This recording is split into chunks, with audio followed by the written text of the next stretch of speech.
এসা আইনা যায় কোন জায়গা জিবরাইল চলে আসছে নাকি সিদরাতুল মুনতাহা নাও দূর বহু দেরি আছে এই জায়গার নাম বাইতুল লাহাম বাইতুল লাহাম কি কও মাউযু মাউলিদ ঈসা আলাইহিস সালাতু ওয়াসসালাম এটা হলো ঈসা আলাইহিস সালামের জন্মস্থান শুনছেন না আপনার আগের নবী ঈসা আলাইহিস সালাম ওনার জন্মস্থান কই শুনছিলাম যে একটা মরা খেজুর গাছ সে মরা খেজুর গাছের নিচে ঈসা আলাইহিস সালামের জন্ম হলো সে মরা খেজুর গাছকে দেখাইলেন সেটা শুনাই দিলেন যে হুজুর মারিয়াম আলাইহিস সালাতু ওয়াসসালাম এখানে ঈসা আলাইহিস সালামকে জন্ম দেওয়ার পরে তখন খোদায় কাতরাচ্ছিলেন খাবারের কোনো ব্যবস্থা নাই জিবরিল আলাইহিস সালাতু ওয়াসসালাম মারিয়ামকে বললেন ওয়া হুজ্জি বিজিযিন নাকলাতি তুসাকিত আলাইকা রুতাবান জানিয়া মারিয়াম খোদার চিন্তা করা লাগবে না এই খেজুর গাছটায় ধাক্কা দেন দেখবেন খেজুর পড়বে তো খেজুর গাছে খেজুর পড়বে আগে আগা দেহে নিতে হবে না যে কর্ন কি আছে না আছে তো উপর দিক টাকায় দেখতে গেছে খেজুর কি পরিমাণ আছে দেখছে খেজুর গাছের মাথাই নেই খেজুর তো দূরের কথা মারিয়াম আলাইহিস সালাম বলতেছেন জিবরাইল এ তো মাথাই নাই তা খেজুর পড়বে না কোন জায়গাতে কয় যে এই কথাটা আর কেউ জিজ্ঞেস করলে করতে পারে আপনার উচিত হয় নাই কেন কয় বেপেদার পর জিন্দা পয়দা ও কোনাদ বেপেদার পর জিন্দা পয়দা ও কোনাদ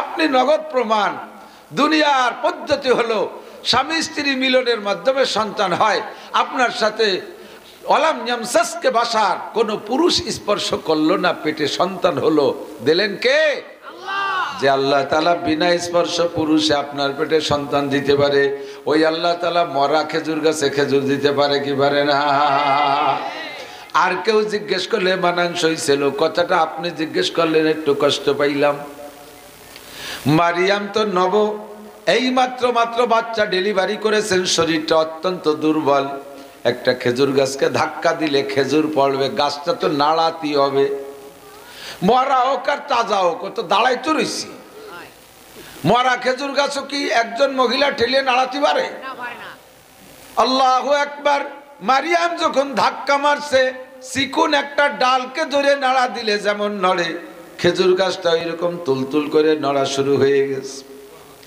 একে ঝাঁকিতে বাংলা শেরে 44 খেজুর একে ঝাঁকিতে 44 খেজুর খেজুর গাছের মাথাতে পড়ে 44 কেজি তো যে সেদিন খেতে শুরু আগে শেয়ার কত না এত তাড়াতাড়ি শেয়ার ভুলে গেলি হবে কেন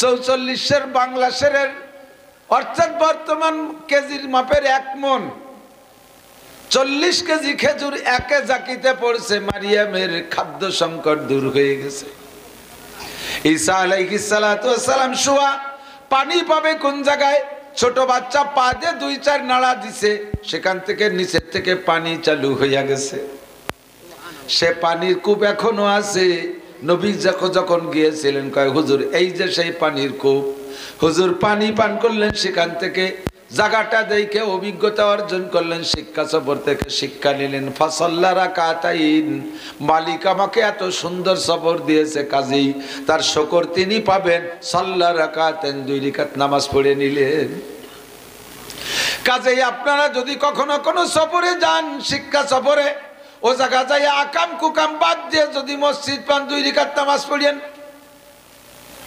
এটা নবীদের সুন্নাত নবী আলাইহিস সালাম এই সফরে যায় প্রত্যেক গাটিতে পয়েন্টে 2 রাকাত করে নামাজ পড়ে সামনের দিকে আগাইছে আল্লাহু আকবার নামাজ হলো মানুষের মুমিনের সর্বক্ষণের সাথী নামাজ সাথে আছে তো সব বিপদ থেকে আল্লাহ পাক মুক্তি দান করবে কোন সুবহানাল্লাহ ফাকে বলবো নি কেন একটু কিছু লুকমান হাকিম আলাইহিস সালাতু ওয়াস সালাম ওনার 3টে ছেলের ভিতরে একটা ছেলেকে বেশি ভালোবাসতেন ডাইকে তাকে বলতেছে ইয়া বুনাইয়া আকিমিস সালাতা ওয়া'মুর বিল মারুফি ওয়ানহা আনিল মুনকারি ওয়াসবির আলা মা আসাবাক ইন্না যালিকা মিন আজমিল উমুর বাবা দুনিয়ার যে কোনো কাজে যাও সব সময় নামাজকে সাথে রাখবা বাড়িতে বেরোনোর সময় নামাজ পড়বা গন্তব্যে যাইয়া নামাজ পড়বা নামাজ তোমাকে সকল প্রকার আপদ বিপদ থেকে রক্ষা করবে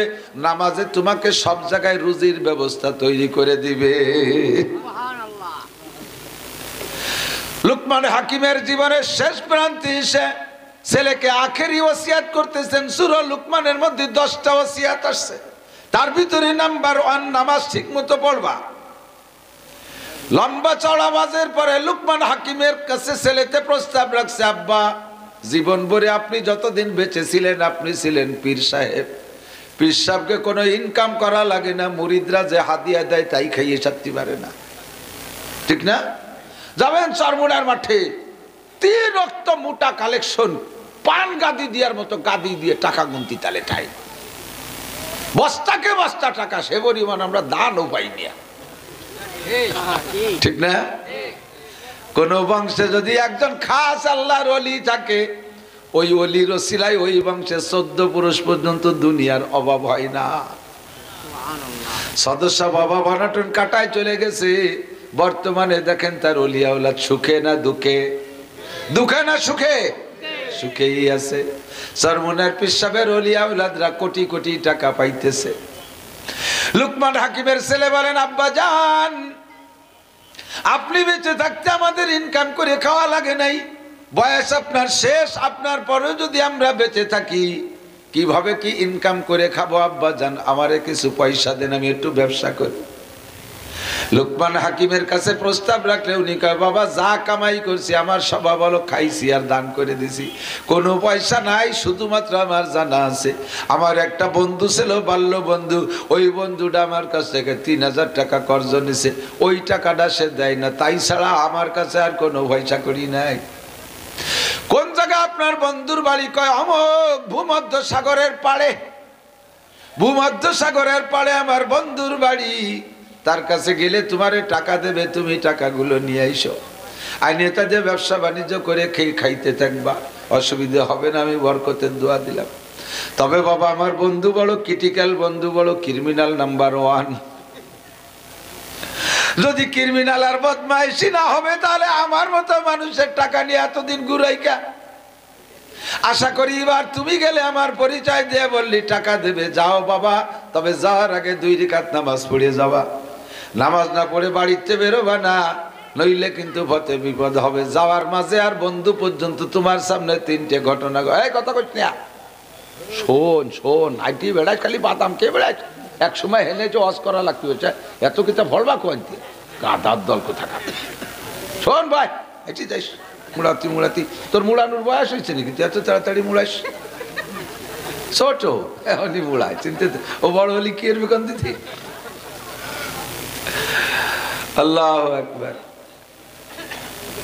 তুমি বাড়ির থেকে যখন যাবা, কত দূর যাওয়ার পরে তোমার পিপাসা হবে, খুব পিপাসা হবে, পানি খাইতে মনে চাবে, কিন্তু তোমার মশকে যে পানি থাকবে দেখবা পানি গরম, গরম পানি তোমার খাইতে মনে চাবে না, তোমার ঠান্ডা পানি পান করতে মনে চাবে।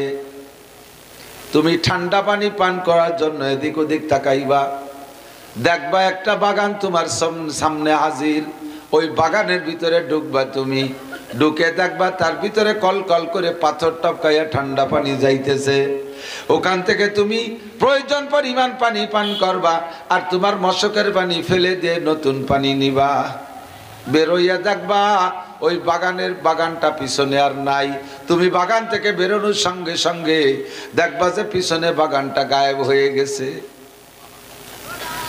ঠান্ডা পানি পাইয়া শুকর আদায় করে 2 রাকাত নামাজ পড়বা। এরপরে কত দূর যাওয়ার পরে তোমার হাঁটতে হাঁটতে ক্লান্তি আসবে, তুমি একটা গাছ পাইবা, ঠান্ডা জায়গায় বসতে মনে চাইবে, বট গাছ তলার ছায়া জায়গা দেখে তোমার বসতে মনে চাবে, তবে বসবা না, বসলে তোমার বিপদ হবে।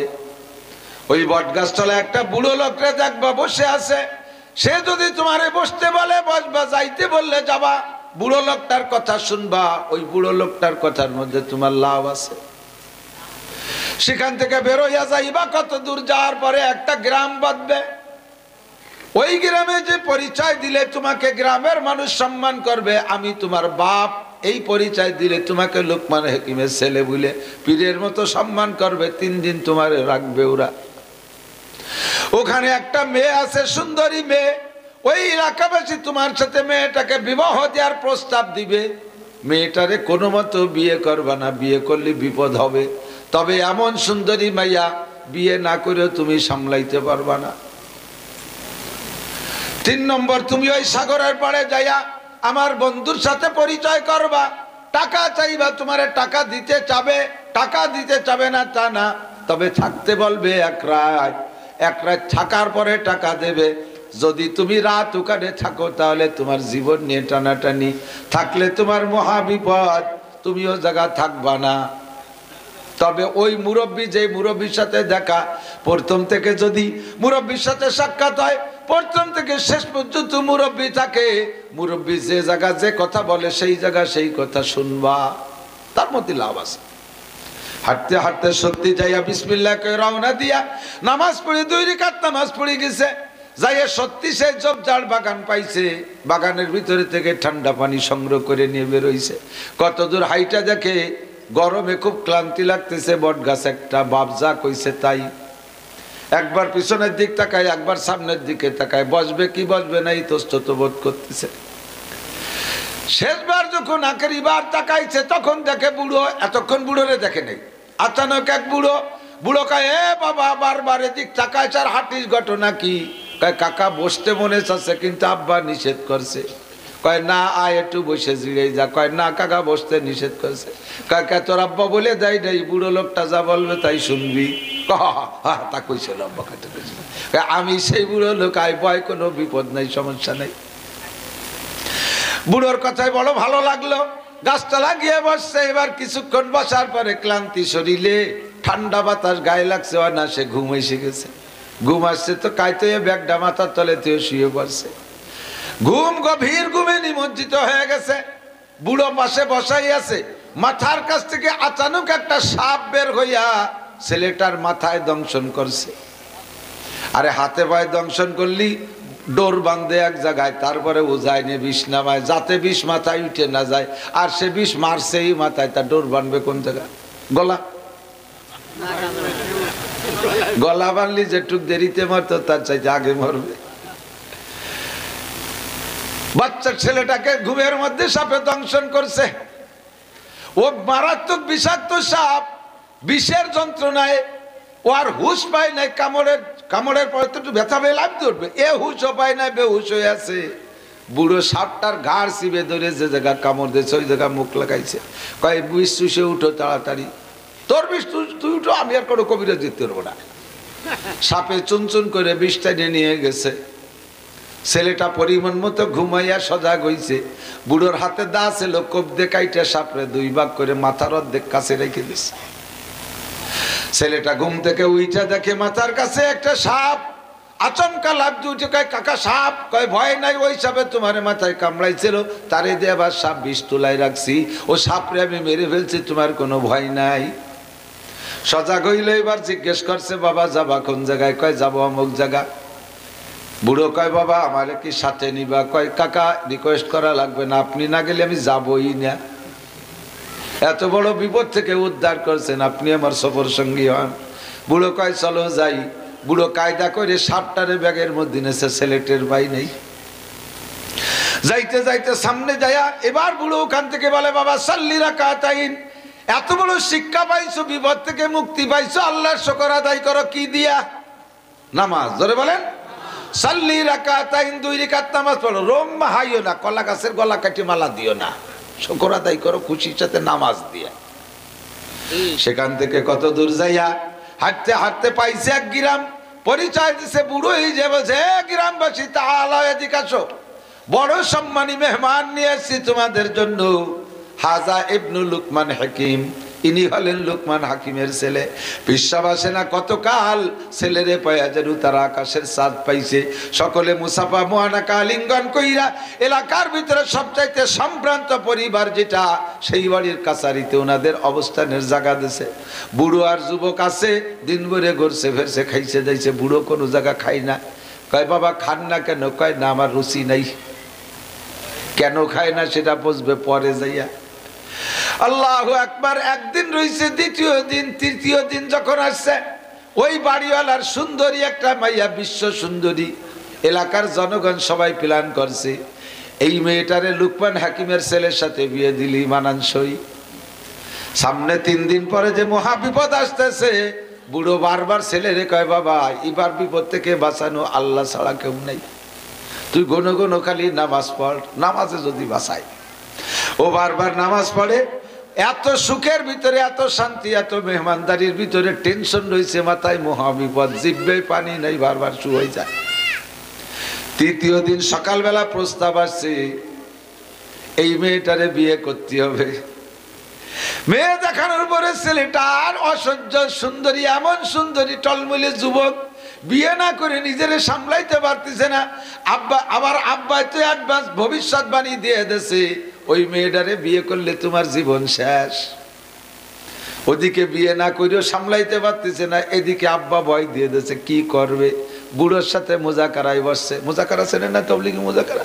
কাকা কি করবো কান্দিতে, এমন মাইয়ে আব্বা যে কেন মানা হলো, নয় মরতাম তাই বলি বিয়ে করবো না নাকি? আপনার মতামত কি? বুড়ো কয়, বাবা বিয়ে কর, যা থায় কপালে হবে, খুশিতে বাগবাগ। আব্বা তো কয়ে দিয়েছে, বুড়ো যা কয় তা শুনবি। বুড়ো যখন কইছে বিয়ে করো, খুশি কয়, তাহলে কাকা বুড়ো বিয়েটা আপনি বড়াই দেন, অন্য কোনো মৌলবী ডাকবো না। কাছারিতে সুন্দর করে বিয়ে বড়াই দিয়েছে। ধীরে ধীরে সন্ধ্যা হয়ে গেছে, রাত। সন্ধ্যা হইলে রাত হইলেই তো বাসর ঘরে যাবে। আসরের পরের থেকে দুঃসংবাদ শুরু হয়ে গেছে। কাছারির বাড়িতে দলে দলে লোক যায়, আর যাওয়ার সময় কয়, এই বাড়ির সেই মেয়েটার বলে আজকে বিয়ে হয়েছে। একদল এই কেউ চলে গেল। তখন ওর কান খাওয়া হয়েছে, সেই মেয়েটা মানে তাই তো মেয়েটা বাড়ি প্রসিদ্ধ মেয়ে, কি জন্য সমস্যা আছে? পরে আর একদল কয়, আজকে বলে লুকমান হাকিমের ছেলে মরবে। শুনে কয়, কাকা কাম ছাড়া আর থাকা গেল না। কয়, চুপ কর, বিয়ে ভরাইছে আমি, এক ব্যবস্থা হবে না। ওর তো সাহস আছে যে কাকা পাশে থাকলে অসুবিধে নেই। 3 নম্বর দাঁড়াইছে, কয় 10। এই মেয়েটার পর 10টা ছেলের সাথে বিয়ে হয়েছে, বাসর করতে চাই 10টা ছেলেই মরছে। আজকে তালি লুকমান হাকিমের ছেলের পালা।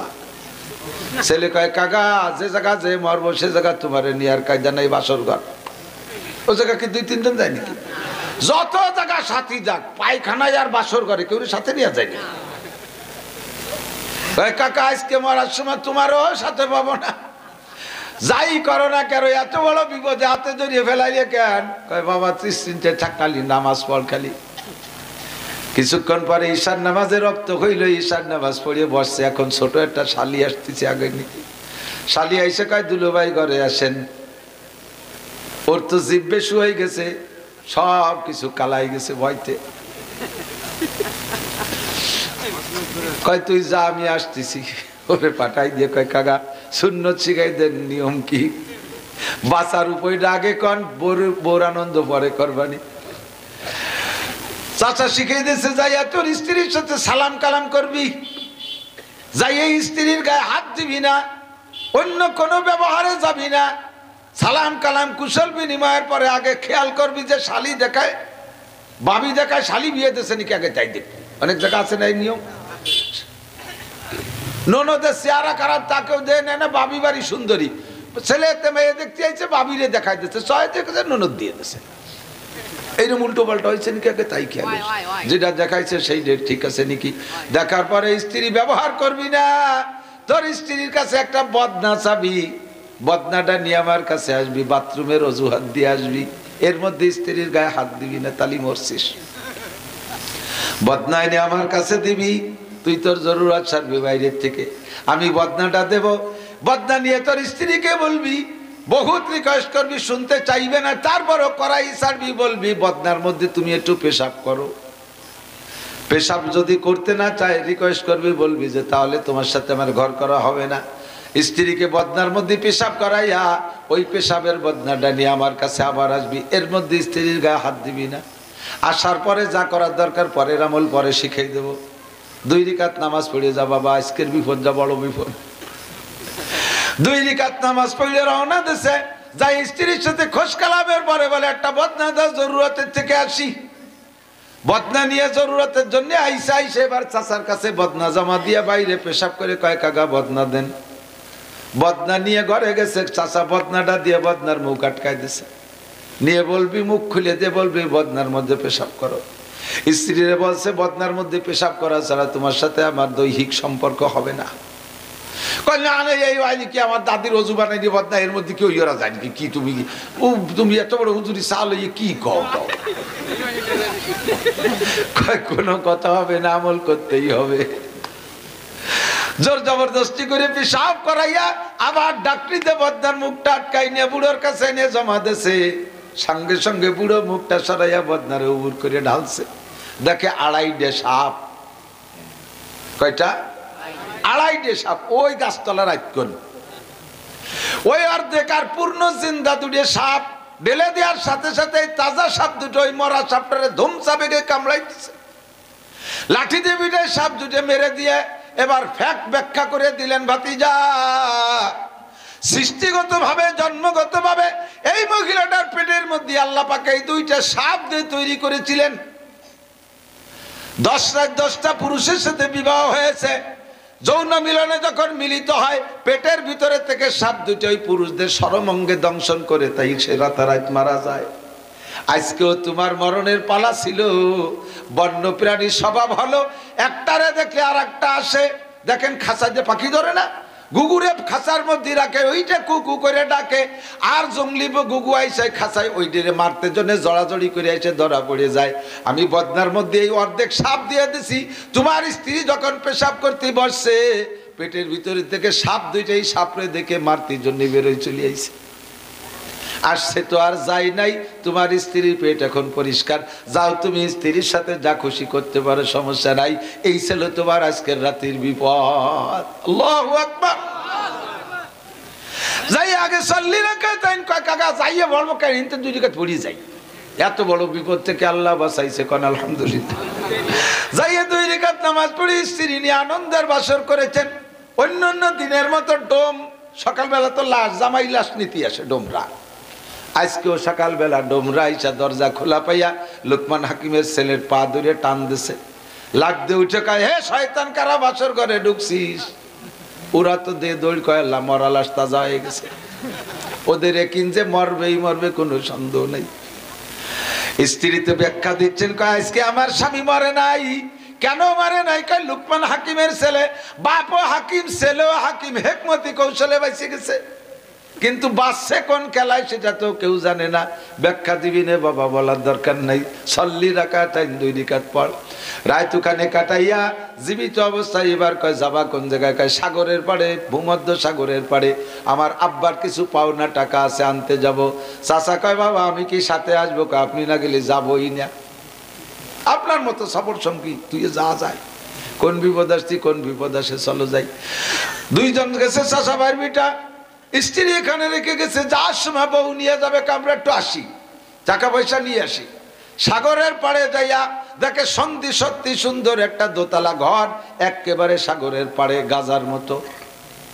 ওই যে গাজা লাগে বাড়ি, কিন্তু সাগরের পাড়ে দিই, ভূমধ্য সাগরের পাড়ে দোতলা বিল্ডিং। বাড়ির গেটে যে সালাম দিচ্ছে, আসসালামু আলাইকুম আপিল বাইতে ফুলান, বর্ষাসা বাড়ি আছেন নাকি?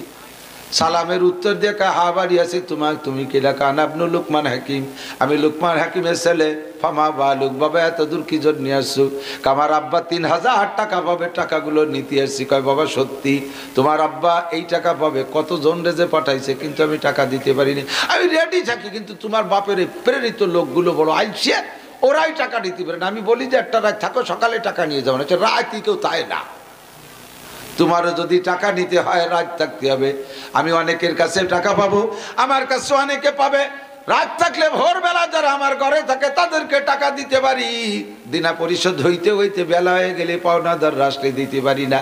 তোমার আব্বার পুরনো টাকা তুমি নিয়েই যাবা, একটু অপেক্ষা করতে হবে, রাত থাকতে হবে। ওদিকে আব্বা তো বলে দে সে জায়গায় রাত থাকলে বিপদ আছে। এখন চাচার সাথে কয়, চাচা এত কষ্ট করে আসলাম, এদিকে রাত না থাকলে উনি টাকা দেবে না। আবার আব্বা করলে এখানে থাকলে বিপদ হবে, যে কি আর কান্দি দিই। আরে বাবা থাকে যা, টাকা না নিয়ে আজকে যাবোই না। বুড়ো তো পক্ষে বলে, বুড়ো যা বলে তা শুনতে হয়েছে। আচ্ছা তা ঠিক আছে থাকি। রাত্রে 2 চাচা ভাইয়ের বিটা রয়েছে, ওই বাড়িওয়ালা চাচা দিনাদার চাচার টেকনিক হলো এমন করে মানুষের কাছ থেকে টাকা কর্জ করে আনে। পাওনাদাররা যখন আসে রাতের বেলা থাকতে বলে সকালে টাকা দেব, ওই লোকের দুইটা ছেলে টলমলে তাগড়া দুইটা যুবক ছেলে সাগরের পাড়ের এই বিল্ডিং এর উপরে দোতলায় থাকে, ছেলেরা মেহমানদেরকে রাখে নিচের তলায়। সকালবেলা রাতের বেলা জোয়ারের পানি ঢুকে নিচতলা ভরে যায়, মেহমানরা মারা যায়, সকালে সাগরে ভাসায় দেয়, টাকা দেওয়া লাগে না। কত বড় বুজুর্গ চিন্তিত, এরকম বুজুর্গ আছে কিন্তু আমাকে এলাকায়। আল্লাহু আকবার। নিচতলায় দুইজনের রাতের বেলা খাওয়ায় দাওয়ায় শোয়াই দিছে, ছেলে দুইটা উপর তলায়। জীবনও তারা বাপের এই অপকৌশল জানে না। বাপ যে এই কাম করে এটা ওরা জানলি কই বিল্ডিং চায় নাকি? ওদের উপরে শোয়াই দিয়া দোতলায় খিল লাগাই দিয়া ওদেরকে নিচতলায় এই মেহমানদেরকে শুইতে যায়, এনাদের শুইতে দিছে। রাত যখন গভীর হচ্ছে ধীরে ধীরে জোয়ারের পানি কিনারে আসতেছে, একেবারে ঘরে ঢুকে ঢুকে ভাব এর অল্প একটু আগেই ছেলেকে ডাকছে, বাবা ওঠ। ছেলে ওই লুকমান হাকিমের ছেলে বুড়োরে কয়, চাচা ঘুমাবেন না? কয় না আমরা ঘুমাই না, আমার ঘুম আসে না, বুড়ো মানুষ। আল্লাহু আকবার। ঘুম আসে না, থাকেন বৈশা। ছেলে ঘুমাই গেছে, জোয়ারের পানি আসার আগে আগে ডাক দিয়েছে, বাবা তাড়াতাড়ি ওঠে, রুমি থাকা যাবে না, উপরতলায় যাচ্ছি। সেটার সুনামিতে পানি নিয়ে আসতে পারে, তাড়াতাড়ি ওঠ। উপরতলায় যাইয়া নক করছে, ওরা দুইজন দরজা খুলছে। কি খবর? কয় বাবা আমরা তো তোর বাপের মেহমান, আর এই মেহমানের যদি চিন্তি তালি আর তোরা উপরতলায় শুতি না। ইনি হলো লুকমান হাকিমের ছেলে, এত বড় সম্মানী বুজুর্গ করে নিচে দিয়ে তোরা উপরতলায় থাকবি, বিয়া দবি হবে। বাবা ভাই আমাকেও থাকতি যে চারজন থাকি, নালি যা করার তাই কর। ওরা কয় না কাকা এত এই জায়গা চারজন থাকলে আরাম হবে না, আমরা দুই ভাই নিচেই যাই, আমরা আপনারা উপরে যায় না। সেটা তোকে ব্যাপার। ওরা দুই ভাই নিচেই চলে আসছে, দুইজন উপরে জায়গা দরজা আটকাই দিছে। এদিকে নিচ তালার খিত বাইরে তালা দিয়ে গেছে ওর বাপ, যাতে পানির ঠেলে কেউ বারোই জাতি না পারে। রাতের বেলা জোয়ারে পানি ঢুইকা প্রথম তালা তলাইয়া দুই ভাই মরে মেহমান হয়ে গেছে। সকালবেলা বুড়ো মেহমানদেরকে সাগরে ভাসাবে বইলা দরজা খুলে দেখে নিজের দুনে মরে রয়েছে। দোতলায় যে দেখে মেহমানরা আরামসে বসা। তোমরা এই জায়গা আসলে কিভাবে? আর ওরা জায়গা গেল কি রে?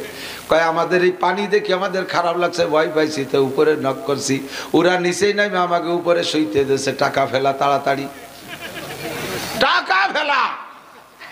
ছেলে কয় কাকা টাকা নেবো, আগে 2 রাকাত নামাজ পড়ে নেই, এত বড় বিপদে আল্লাহ বাঁচাইছে। এর নাম শিক্ষা সফর। কথা কর। আল্লাহু আকবার। টাকা নিয়ে বের হয়ে আসছে, মাঝখানে এসে কয় বুড়ো বলতেছে, বাবা এখন আমি চলে যাব, আর তোমার সাথে থাকতে পারতেছি না। ও বাবা এই সফরে যাও, অর্জন হলো আমারে কি দিবা, তুমি কি নিবা কও? যুবক কয় কাকা এই টাকা আমার লাগবে না, টাকা কয়টা আপনি নিয়ে যান, আমার খালি বউটা থাকলে হবে। যুবক মানুষ তো যা ভালো লাগে তাই, আমার খালি বউটা থাকলে হবে।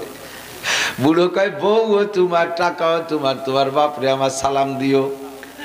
তাই যাচ্ছেন, চলে যাচ্ছেন, আপনার পরিচয় বলে যান, মানান তো আপনি কে? এবার বুড়ো জবাব দিচ্ছে, বাবা আমি তোমার সার্বক্ষণিক বডিগার্ড ফেরেশতা। আল্লাহু আকবার। আমি তোমার সার্বক্ষণিক বডিগার্ড ফেরেশতা। আমাকে আল্লাহ পাক দায়িত্ব দিয়েছে তোমার জন্মের পর থেকে নিয়ে তোমার জীবনে এমন বিপদ যত এসেছিল, যত জায়গা থেকে উদ্ধার পেয়েছো, সব জায়গা আমি তোমাকে উদ্ধার করেছি, দায়িত্ব দিয়েছে আল্লাহ পাক আমাকে। আজকে তোমার আব্বা জান আমাকে বলেছেন প্র্যাকটিক্যালে মানুষের রূপ ধারণ করে তোমার সাথে থেকে খেদমত 3টে করার। এমন খেদমত জীবন ভরে করব বাবা। আমরা টাকাও নেই না, পয়সাও নেই না, বউও নেই না, ছেলে মেয়েও নেই না। লাম ইয়ালিদ ওয়া লাম ইউলাদ, লাম ইয়ালিদ ওয়া লাম ইউলাদ, লা ইয়াকুলু ওয়া লা ইয়াশরাবু। আমরা ফেরেশতা খাইও না, পানও করি না, টাকাও নেই না, পয়সাও নেই না, স্ত্রী নাই, বউ নাই, বাচ্চা নাই, জন্ম নেই না, জন্ম দেই না। আমরা তোমার সার্বক্ষণিক ফেরেশতা। এ আমার যুবকরা, যে জায়গায় যাইবা যাওয়ার সময় বাড়ি থেকে নামাজ পড়ে বের হবা, গন্তব্যে যাইবা শিক্ষা সফরে, কুয়াকাটা গেলে মসজিদ আছে, ঘাটের উপরে 2 রাকাত নামাজ পড়লো। আকামের জন্য কোনো হোটেলের মধ্যে কোনো ছাতির তলে বসো না। সাল্লি রাকাতাইন, নামাজ পড়ো। আল্লাহু আকবার। নবী পাক বাইতুল্লাহ গেছে, মনে আছে? আজকে 2 জনে মিলে এক অজি করি, শেষ করি দে, ঠিক না? উনি যেটুক করছে বাইটুক আমি কই, শেষে আর একটু কবানি কষ্ট হচ্ছে নাকি? আল্লাহু আকবার। আপনারা হলো আমার মানুষ, আপনাকে কম ঠিক আমার যাওয়া ঠিক হবে নাকি? অন্য জায়গা ফাঁকি ফুঁকি দিয়ে আসতে পারি, খাওয়া চেষ্টা হাদাও চলে যাই। আজকে বেশি বেশি হবে, দরকার হয় ফজরের নামাজ পড়বো না, তার কি, তাই নাকি? Ready, I am ready.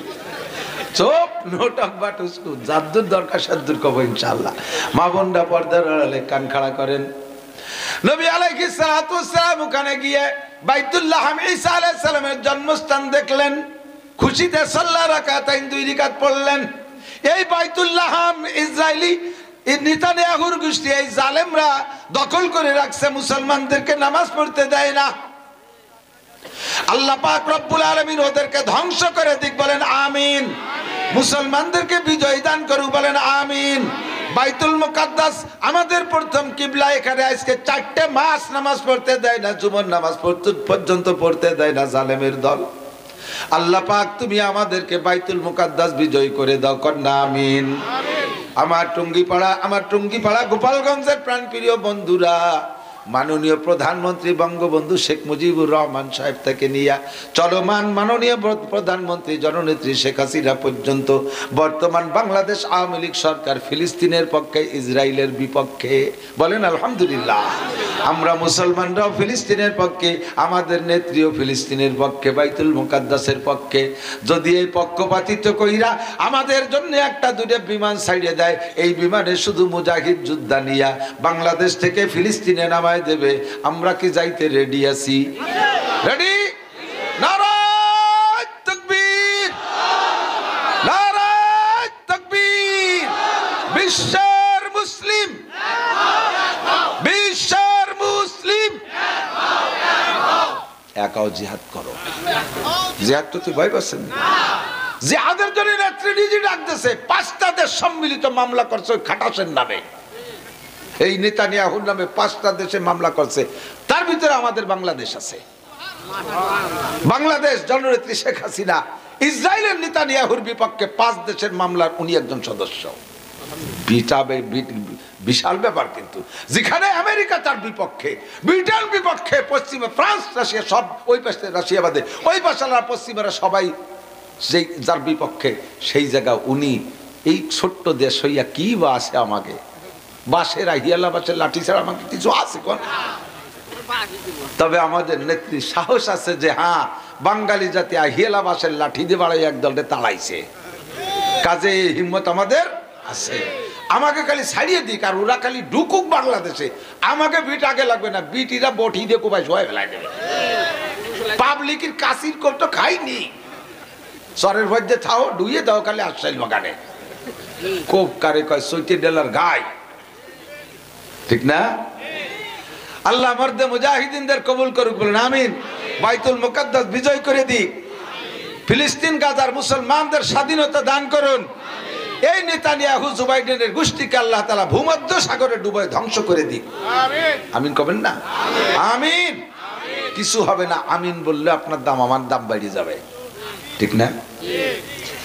সেখান থেকে রওনা দিলেন 2 রাকাত নামাজ পড়ে। যাইতে যাইতে গিয়ে দেখেন একটা বিশাল পাহাড়। ইয়া বুরাক, কুম বুরাক, দাঁড়াও। দাঁড়াইছে বুরাক। ইয়া রাসূলুল্লাহ ইনজিল, হুজুর একটু নামেন। আইনা হাজা, জায়গা কোন জায়গা নামবো? হাজা তুর, এইটার নাম তুর পাহাড়। কোন তুর পাহাড়? যেই তুর পাহাড় আল্লাহ পাকের নূরের তাজাল্লিতে পুইরা ছাই হয়ে গেছে, সুরমা হয়ে গেছে, কন্যা সুবহানাল্লাহ। এই জায়গা মুসা আলাইহিস সালাতু ওয়াস সালাম আল্লাহ পাকের সাথে কথোপকথন করতেন, গল্প করতেন এই পাহাড়ে বৈশা। একদিন মুসা বলতে যে রব্বি আরিনি আনজুর, আল্লাহ তোমাকে এত, তোমার সাথে গল্প করি এত মজা পাই, তোমার সাথে দেখা করলে যে কি মজা, এই মজাটাকে একটু উপভোগ করতে দিবা, আমি একটু তোমারে দেখ। এদিক তাকান যুবকরা, তুমি এই বাংলাদেশে এই জায়গায় বসে, চট্টগ্রামের এই জায়গায় বসে দিনাজপুর, সৈয়দপুর, পঞ্চগড়, ঠাকুরগাঁও, পীরগঞ্জ, বীরগঞ্জে, ওই মুন্সিগঞ্জ, বিভিন্ন গঞ্জের মায়েদের সাথে ফোনে আলাপ করো, তার যে মিঠে মিঠে কথা, তাতে তোমার তো দেল কালাই যাচ্ছে। একদিন কইতেছো তোমার গল্প যাইতো এত ভালো, তুমি একটু নীলের মাঠ আসো, তুমি একটু মল্লিকির মাঠে রাস্তায় আসো, সিঙ্গিপাড়া বাজারে আসো, তোমার একটু দেখি, তোমার কথা এত ভালো, তোমার চেহারা কত ভালো। যাইয়ে দেন যে আপনার নানির বয়সী এক বুড়ি, হাতটা কালাই গেছে। মুসা আলাইহিস সালাম কয় আল্লাহ তোমার সাথে এতকাল গল্প করি, তুমি কি গল্প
চোখে লাগাই দেখেন চোখের পর বাইরে যাবে। গভীর রাত্রে নবী আলাইহিস সালাম চোখে একটু ওইখান থেকে সুরমা লাগাইছে। হুজুর দিনের বেলা যেমন দেখতেন রাতের বেলা ওইরকম দেখা শুরু হয়ে গেছে। এই জন্যে হুজুরা পুরুষ রাত্রে লাগাইছে সুরমা, পুরুষরা রাতের বেলা সুরমা লাগানো সুন্নাত। পুরুষরা রাত্রে সুরমা লাগাবে না, চোখের খুঁতবক থাকে না, চোখে পাওয়ার বাড়ে, চোখে বিভিন্ন প্রকার ময়লা থাকলে এটা কেটে যায়, এটাকে এই চোখে পরিষ্কার করে দেয়। আল্লাহু আকবার। হুজুর এইটা দেখে খুশিতে কয় জিবরাইল তুমি যদি আজকে আমারে সফর না করাইতে এইটা দেখতে পারতাম না। খুশিতে সাল্লাহ রাকাতাইন 2 রাকাত নামাজ পড়ে নেছে।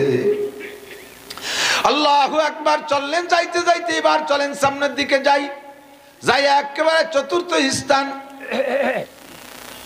কোথায় কোথায় দেখাইছে?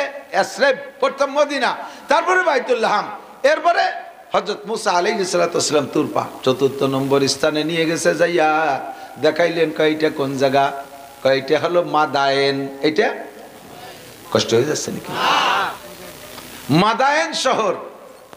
এ মাদায়েন কি কয় যে এক রেস্তায় আপনার তাওই বাড়ি। তো কিরম তাওই বাড়ি? আমার তো কোনো ভাই বিরাদার নাই যে বিয়ে দিলাম আর তাওই বাড়ি হলো। কয় যে মুসা আলাইহিস সালামের নবী, আপনিও নবী, মুসা আলাইহিস সালামের শ্বশুর বাড়ি শুআয়ব আলাইহিস সালামের বাড়ি, সেই হিসেবে আপনার তাওই বাড়ি।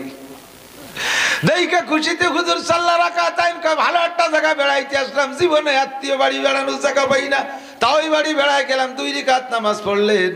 4টে পয়েন্ট দেখানোর পরে তারপরে বাইতুল মুকাদ্দাস নিয়ে গেছে।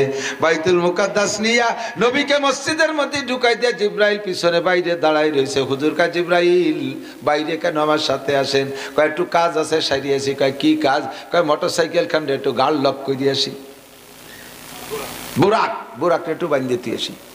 হুজুর কয় বুরাক কি চলে যাবে নাকি? বুরাক জান্নাতি বুরাক, ওরা আল্লাহ পাঠাইছে আমার নিয়ে জন্য, ওকে বলাই চলে যাবে নাকি তুমি বানবা?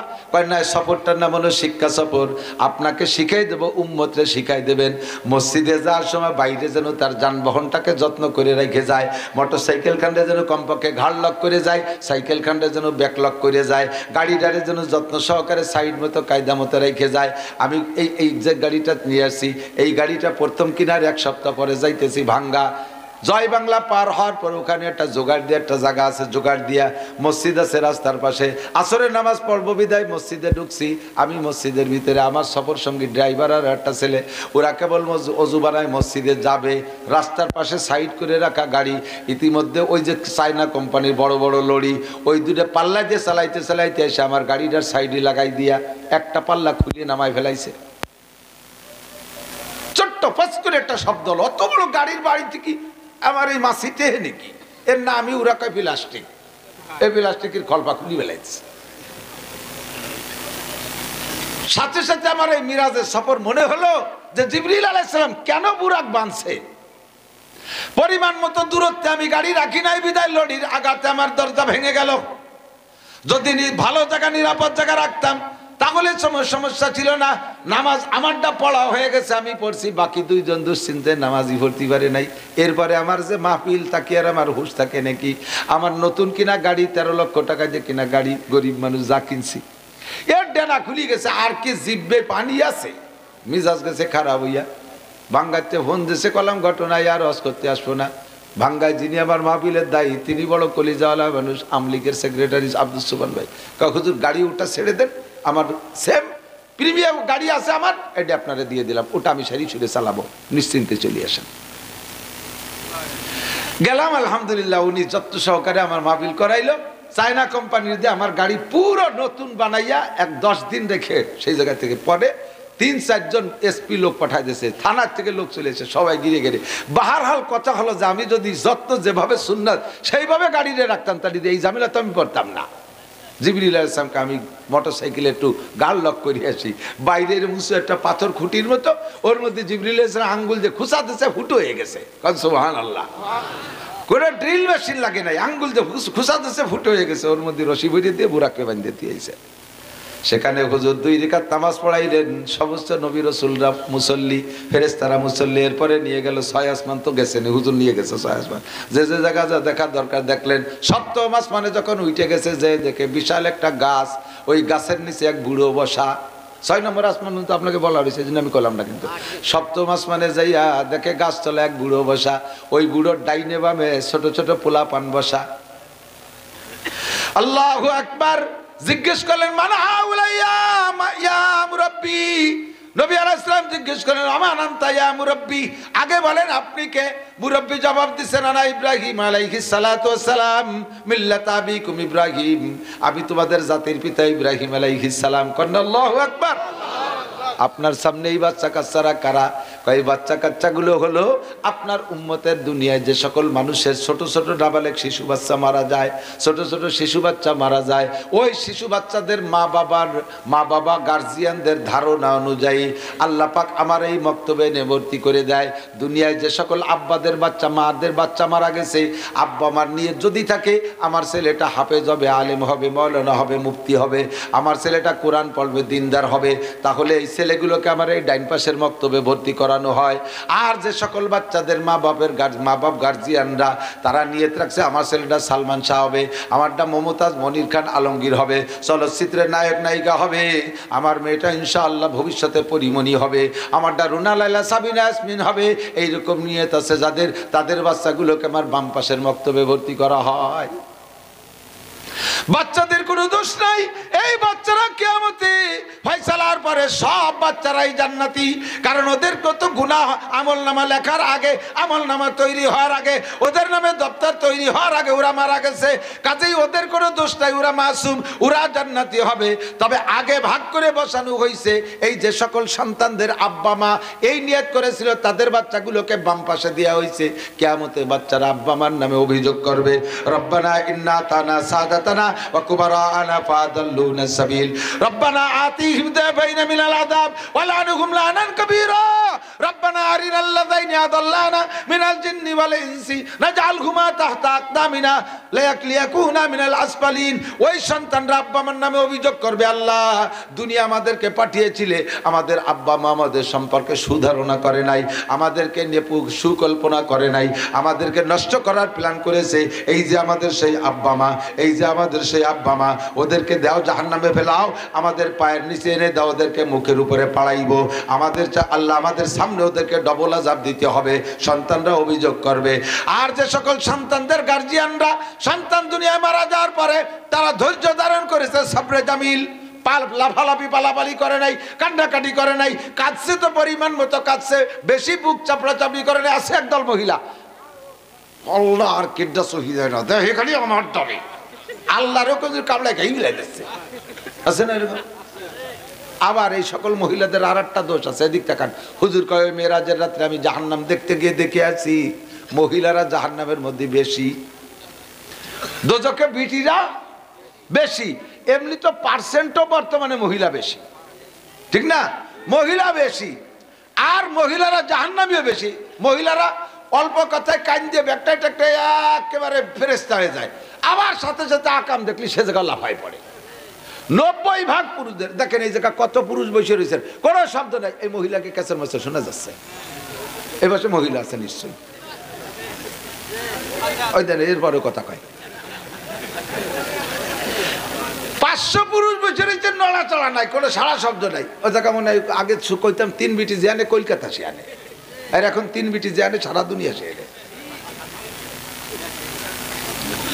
হুজুর বলেন ইয়া মাশারান নিসা, মিরাজ থেকে আইসা হুজুর মহিলাদেরকে নিয়ে বয়ান করতে গিয়ে বলেন ইয়া মাশারান নিসা তাসাদ্দাকনা ওয়ালা মিনহুলিকুন্না, হে মহিলারা তোমরা বেশি বেশি সদকা করো, ইত্তাকিন্নারা ওয়ালা বিহুলিকুন্না, হে মহিলারা ইত্তাকিন্নার ওয়ালা বিশিক্কিতামরা, তোমরা জাহান্নাম থেকে বাঁচো।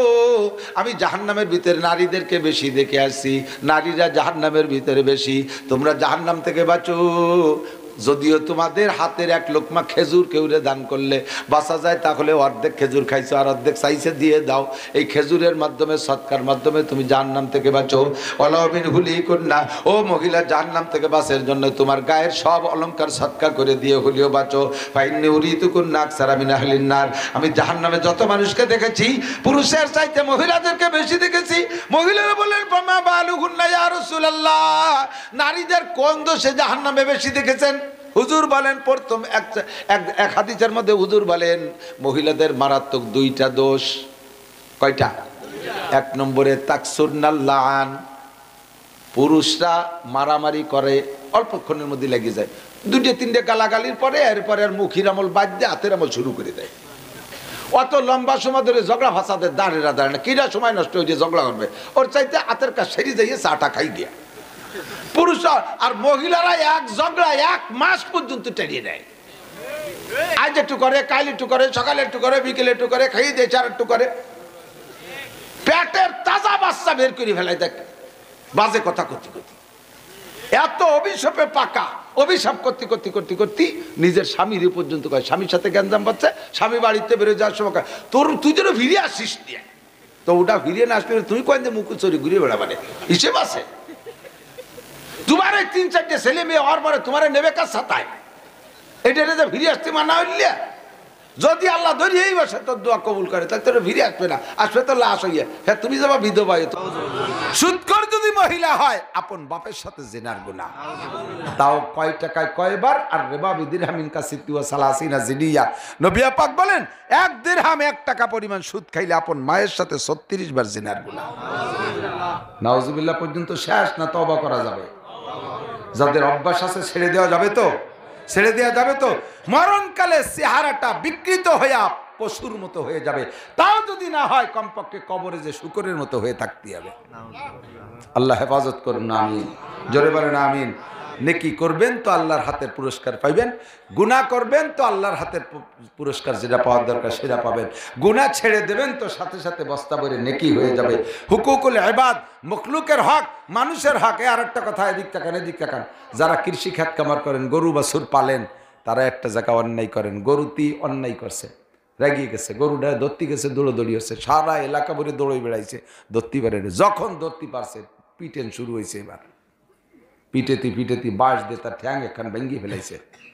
অনেকে আছে পরের ছাগল যদি নিজের খেতে আসে ধরে কোপ দেয়, মাইর দেয়, ঠ্যাং ধরে ভেঙে ফেলাই দেয়। এই পশু প্রাণীরা কি অন্যায় করছে সে তো বোঝে না, সে তো এগুলো পাইলেই খাবে। তুমি মানুষ হইয়ে কি বোঝো? তোমারে যে জিনিস হারাম করা হয়েছে, ঘুষ মদ গাঁজা, এ তুই খাইস কে? তোর পরে ছাগলটা তোর বুঝতে 1 মুঠ ধান খাইছে খেতেতে, তাতে যদি তুই এরকম করতে পারিস তাহলে তুই যে হারাম খেতেতে খাইছিস, তোর তো ঠ্যাং ভেঙে তোর মাথা ফাটায় ফেলাই দেওয়ার দরকার। কতক্ষণ? কাজেই পশু প্রাণীর পর আক্রমণ করবেন না। আর এভাবে মারলে অন্যায়ভাবে যদি যে অপরাধ যাটুক করছে তার চেয়ে যদি বেশি মারেন, ওই গরু রেদে কিয়ামতের ময়দানে আপনার থেকে প্রতিশোধ নিয়ে যাবে। গরু রেদে লড়াই করায় না, আইডিয়া লড়াই, মন্তর দিয়ে দুডিরে লাগাই দেয়, মাঝে মাঝে কোনোটা নাড়ি বুড়ি বের করে ফেলে দেয়, তুমুল মার মারে। এই যেটা দুনিয়ায় ঠকে গেছে আর একটা জিতে গেছে। কিয়ামতের ময়দানে আগে আপনারে ময়দানে নামাই দিয়ে যারা আইনি লড়াই দিয়েছেন, আপনাকে মাঠে ময়দানে শোয়াই দিয়া সমস্ত গরুগুলো এরকম হাজার হাজার গরু বানাবে, চুক্কা চুক্কা শিং, পায়ে তাদের খুর এরকম ধারালু খুর, আর এই বিষাক্ত শিংওয়ালা গরু দিয়ে তাদেরকে বলবে তোদেরকে এরা লাগাইছিল, এবার তোরা প্রতিশোধ নে। পাড়াবে আর গুতবে, পাড়াবে আর গুতবে, যতক্ষণ পর্যন্ত তাদের ইচ্ছা। এভাবে মারিয়ে তারা শান্ত হবে। আল্লাহ বলবে যে হয়েছে তোমাদের বিচার আদায়? জি আল্লাহ হয়েছে। এবার আল্লাহ বলবেন যে দুনিয়ায় যেটা শক্তিশালী ছিল ওটা তো ওই দুর্বলডারে মারছে, ওই শক্তিশালীডারে দুর্বল বানায় দেবে, দুর্বলডারে শক্তিশালী বানায় দেবে। বিচার যার যারটা সেই সে আদায় করে নাও। দুটো গরু ভাবে গুরু গুতগুতি মারামারি করতে করতে করতে করতে দুর্বলটা যখন সে তার শক্তিশালীদের কাছ থেকে প্রতিশোধ নিয়ে ফেলবে, এরপরে মাটির সাথে মিশে যাবে, অনায়াসে মিশে যাবে। কাফেররা জাহান্নামের মধ্যে থেকে ওইটা দেখবে, দেখে বলবে ওয়াকুলুল কাফিরু ইয়া লাইতানি কুনতু তুরাবা। আরে আজকে যদি গরু হইতাম, আজকে যদি কুত্তা হইতাম, তাহলে এরকম প্রতিশোধ নিয়ে করতে করতে মাটি হয়ে যেতাম। তা আমাদের ভাগ্য ছিল আজকে মানুষ হইয়া জাহান্নামের ভিতরে পড়বো। আমাদের বলে মরণ নাই কোনোদিন, আমাদের মধ্যে মরণ নাই। লা তামুতুনা ফিহা ওয়ালা তাহইয়া, জাহান্নামের ভিতরে মরবাও না বাঁচপাও না, তার মানে বাঁচা তো আছেই, মরা লাগবে না কোনোদিন, চিরকাল জাহান্নামের মধ্যে পড়তে থাকবেন। তখন আফসোস করে বলবেন, কাজেই আমরা জাহান্নামে যাতে যাওয়া না লাগে আল্লাহর সামনের ওই মেহমানদারি খাওয়ার প্রস্তুতি নেওয়া যাবে তো ইনশাআল্লাহ? কথা বলেন যাবে তো ইনশাআল্লাহ? আল্লাহ পাক তৌফিক দান করে বলেন আমিন। এই জান্নাতের বয়ানের পরে নবী আলাইহিস সালাতু ওয়াস সালাম সাহাবায়ে কিরামদেরকে নিয়ে জাহান্নামের আলোচনা করতেছেন। জাহান্নাম কেমন, সংক্ষেপে, বেশি বাড়বো না।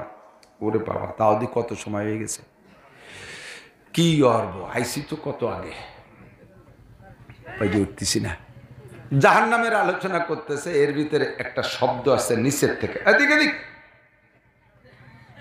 জান্নাত শুনিতে খুব লোভ হলো, আল্লাহ রাতের খাবো, ওই জায়গা ওয়াজ শুনতে যাব, কিন্তু ফতে কেড়ালির বাড়িতে যে শুয়ে পড়বা, এই বাড়ির থেকে তো বেশি আসতে হবে, কথা কর না গায়ে। জাহান্নামের শব্দ, একটা শব্দ আছে, ঠাস করে একটা শব্দ হয়েছে। শব্দের ভিতরে পার্থক্য আছে। দুই হাতে হাতে তালু দিলে একটা শব্দ হয়, দুইটা লোহায় বাড়ি দিলে একরকম হয়, দুইটা টিনি বাড়ি দিলে আর এক রকম হয়, এই খড়ির বেড়ায় বাড়ি দিলে আর এক রকম হয়, কাঠে বাড়ি দিলে আর রকম, প্রত্যেকের শব্দ ভিন্ন না। তো ওই শব্দটা একটু ব্যতিক্রম শব্দ, কোনোদিন এরকম শব্দ শোনেন এবং তার নিচের থেকে আসছে।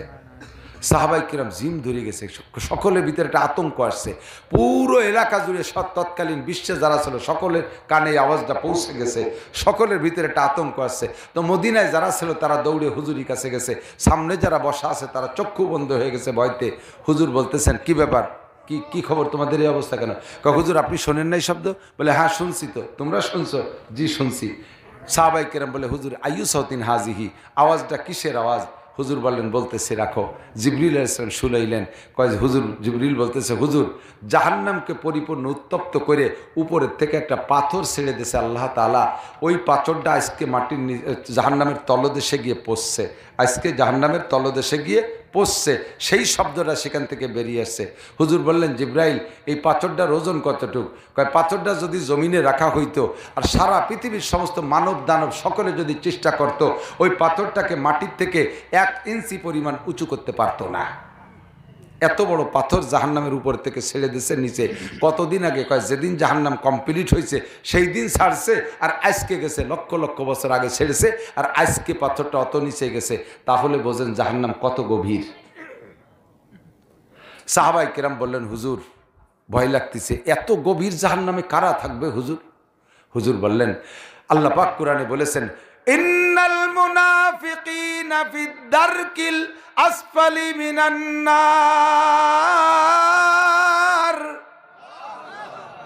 এই জাহান্নামের তলদেশে একমাত্র মুনাফিকরা থাকবে।